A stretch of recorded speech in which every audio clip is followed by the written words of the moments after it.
Assalamualaikum warahmatullahi wabarakatuh. Alhamdulillahirrahmanirrahim. Assalatu wassalamu ala asyrafil anbiya'i wal mursalin wa ala alihi washabihi ajma'in, amma ba'du. Yang saya hormati Dr. Rasyidi MAG selaku dosen pengampu mata kuliah Tauhid dan Akhlak Tasawuf, dan teman-teman sekalian yang saya banggakan. Di sini kami akan mempresentasikan materi Tauhid dan Akhlak Tasawuf yang berjudul Iman, Islam, dan Ihsan. Saya Arif Ariana, NIM 21080666013, dan rekan saya Hardi dengan NIM 21080666016. Baik, langsung saja menuju materi pertama yang akan disampaikan oleh rekan saya Hardi mengenai pengertian iman, Islam, dan ihsan. Langsung saja masuk ke definisi iman, Islam, dan ihsan. Iman secara etimologi artinya percaya, yakin, tunduk, tentram, dan tenang. Sedangkan secara terminologi, iman adalah membenarkan dengan hati, diikrarkan dengan lisan, dan dilakukan dengan perbuatan. Unsur pembangun iman yaitu rukun iman. Rukun iman terdiri dari 6. Yang pertama adalah iman kepada Allah. Imam Nawawi menjelaskan bahwa beriman kepada Allah Subhanahu wa taala mencangkup 4 hal, yakni beriman dengan wujud Allah Ta'ala, beriman kepada rububiyah Allah Subhanahu wa taala, beriman kepada uluhiyah Allah Subhanahu wa taala dengan maksud membenarkan dan meyakini bahwa hanya Allah Tuhan yang berhak disembah dan semua sesembahan selainnya adalah batil. Beriman kepada nama-nama dan sifat-sifatnya. Kemudian yang kedua adalah iman kepada malaikatnya. Mengimani adanya wujud malaikat, amalan, dan tugas yang diberikan Allah kepada para malaikat. Kemudian yang ketiga adalah iman kepada kitab-kitabnya. Mengimani semua kitab Allah yang merupakan kalamullah, yang mana kalam atau berfirman merupakan sifat Allah, bukan makhluk. Yang keempat adalah iman kepada rasul-rasulnya. Mengimani bahwa ada laki-laki dari kalangan manusia yang Allah pilih sebagai perantara dirinya dengan makhluknya, itu nabi dan rasul. Kemudian yang kelima adalah iman kepada hari akhir. Mengimani semua yang terjadi di alam barzah, tanda-tanda hari kiamat, dan kebangkitan di hari akhir yang telah menjadi ketetapan dari Allah Subhanahu wa taala. Kemudian yang keenam adalah iman kepada takdir Allah Subhanahu wa taala. Mengimani kejadian yang baik maupun buruk dan semua takdir yang telah Allah tetapkan dalam Lauh al-Mahfuz. Kemudian definisi Islam secara etimologi artinya sejahtera, tidak cacat, dan selamat. Kemudian definisi Islam secara terminologi yaitu sikap taat atau patuh dan berserah diri dari seorang hamba kepada Allah. Unsur pembangun Islam yaitu rukun Islam yang terdiri dari 5 rukun, yaitu membaca 2 kalimat syahadat, mendirikan sholat 5 waktu, menunaikan zakat, puasa Ramadan, dan yang terakhir haji ke Baitullah bila mampu. Kemudian definisi ihsan secara etimologi artinya perbuatan yang baik.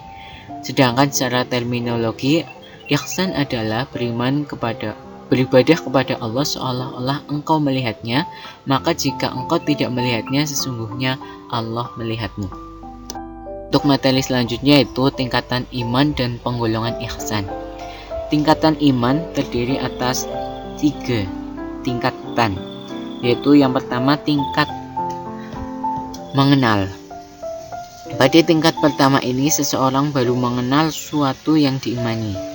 Kemudian yang kedua adalah tingkat kesadaran.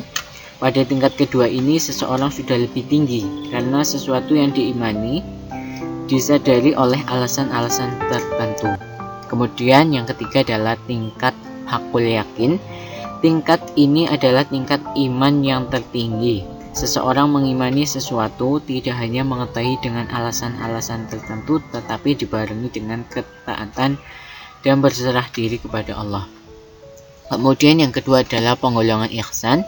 Yang pertama adalah ihsan kepada Allah, yakni menjalankan segala perintahnya dan menjauhi segala larangannya. Yang kedua adalah ihsan kepada diri sendiri, yakni mengerjakan segala sesuatu yang mendatangkan kebaikan bagi diri sendiri dan menghindari semua perbuatan yang mendatangkan kecelakaan atau kerugian kepada diri sendiri. Kemudian yang ketiga adalah ihsan kepada sesama manusia, yakni berbuat baik kepada saudara, tetangga, kerabat maupun seagama. Dan yang keempat adalah ihsan bagi makhluk lain, yakni berbuat baik kepada hewan, tumbuhan, atau makhluk hidup lainnya dan memelihara alam lingkungan agar tetap lestari. Pembahasan yang kedua adalah mengenai korelasi antara iman, Islam, dan ihsan.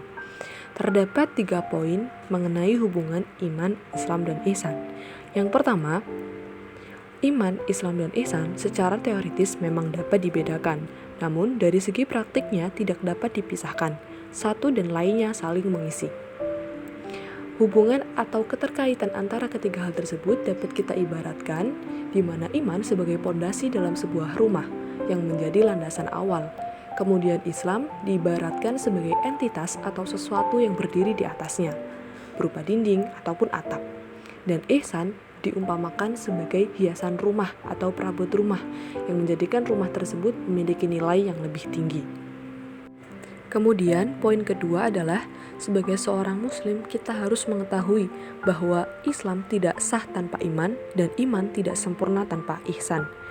Karena tidak mungkin seseorang menjalankan rukun Islam jika dia tidak mengimani rukun iman.